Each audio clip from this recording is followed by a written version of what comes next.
کہ کسی کی روزی روٹی اچھی چل رہی اور وہ گناہ پر گناہ کیے جا رہا ہے تو تم اس سے دھوکہ نہ کھانا. اللہ اس کو ڈھیل دے رہا ہے, اللہ اس کو مہلت دے رہا ہے, اور ایک دن اللہ تعالیٰ اپنی رسی کو ٹائٹ کرنے والا ہے. اور اس کے بعد اللہ کے نبی قرآن کی آیت پڑھتے ہیں, فَلَمَّا نَسُوا مَا ذُكِّرُوا بِهِ فَتَحْنَا عَلَيْهِمْ أَبْوَابَ كُلِّ شَيْءٍ حَتَّى فَرِحُوا بِمَا أُوتُوا. اللہ فرماتا ہے جو ہماری نافرمانی کرتے ہیں ہم ان کو بہت نوازتے ہیں, بہت دولت دیتے ہیں, خوب روپیہ پیسہ دیتے ہیں. حتی نسوا ما ذکروا بہ, یہاں تک کہ جب وہ اللہ تعالیٰ کی نصیحت کو بھول جاتے ہیں, اخذناہم بغتۃ فاذا ہم مبلسون, ہم اچانک اس کو پکڑ لیتے ہیں اور پھر وہ ہلاک ہو جاتا ہے. میرے بھائی, اللہ کی پکڑ بڑی خطرناک ہے, اللہ کی پکڑ بڑی سخت ہے. اگر گناہ کے باوجود آپ کی روزی روٹی اچھی چل رہی ہے, آپ کے بچے تندرست ہیں, آپ کا مکان اچھا ہے, آپ کا کاروبار اچھا ہے, تو دھوکے میں نہ پڑے رہنا. جب اے اہل حدیثوں, ذرا اپنے گریبانوں میں جھانکو اور سوچو کہ تمہارے اندر حدیث کو سیکھنے کی کتنی تڑپ ہے. ہم ابو ہریرہ رضی اللہ عنہ کے نقش قدم پہ چلنے والے لوگ ہیں, ہم ان کے وارث ہیں.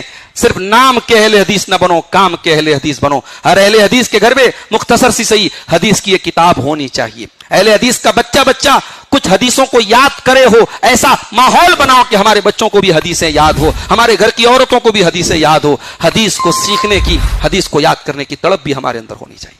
جنت کی حوریں کیسی ہوں گی بھئی؟ دنیا میں تمام غزلیں جو لکھی گئیں, پورا اردو لٹریچر کیا ہے, عورتوں کی خوبصورتی سے بھرا پڑا ہے. عورتوں کی جسمانی خوبصورتی کے تذکرے سے پوری اردو شاعری بھری ہے. لیکن جنت کی حوروں کے بارے میں قرآن نے بس اشارے کیے ہیں, اور یہ اشارے اتنے خوبصورت ہیں کہ ہم اس میں تصور کر سکتے ہیں کہ جنت کی حوریں کتنی خوبصورت ہوں گی. اللہ نے فرمایا وَزَوَّجْنَاهُمْ بِحُورٍ عِينٍ, ہم جنتیوں کی شادی حور عین سے کریں گے. حور عین کا مطلب کیا ہوتا ہے؟ حور عین کا مطلب ہوتا ہے خوبصورت آنکھوں والی. دنیا میں آنکھوں کی خوبصورتی کے جتنے پیمانے ہیں سب یہاں ختم ہیں. اس سے خوبصورت کوئی آنکھ نہیں ہو سکتی.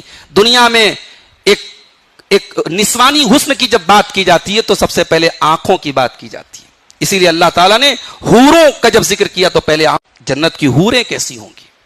تو یہ جو فطرہ ہوتا ہے یہ کب دینا ہے؟ بولو بھائی, عید کی نماز کے پہلے دینا ہے یا بعد میں دینا ہے؟ پہلے دینا ہے. اب ذرا غور سے سننا, اللہ کے نبی فرماتے ہیں من اداہا قبل الصلاۃ فہی زکات مقبولۃ, جس نے صدقہ فطر عید کی نماز کے پہلے دیا اس کا صدقہ فطر قبول ہوگا, اور جس نے عید کی نماز کے بعد دیا اس کا صدقہ فطر قبول نہیں ہوگا.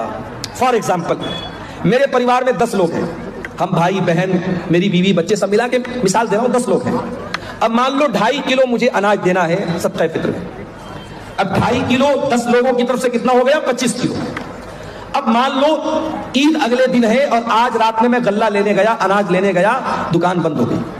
اب میں نے کہا یار تو بہت لیٹ ہو گیا, کیا کریں, چلو صبح دیکھتے ہیں. صبح فجر کی نماز پڑھی, عیدگاہ گیا, عید کی نماز پڑھی. اس کے بعد دکان کھلی غلے والے کی. میں نے کہا ایک کام کر بھائی, تو 50 کلو اناج دے دے, مجھے 25 دینا تھا, میں ڈبل دے رہا ہوں, 50 دے رہا ہوں.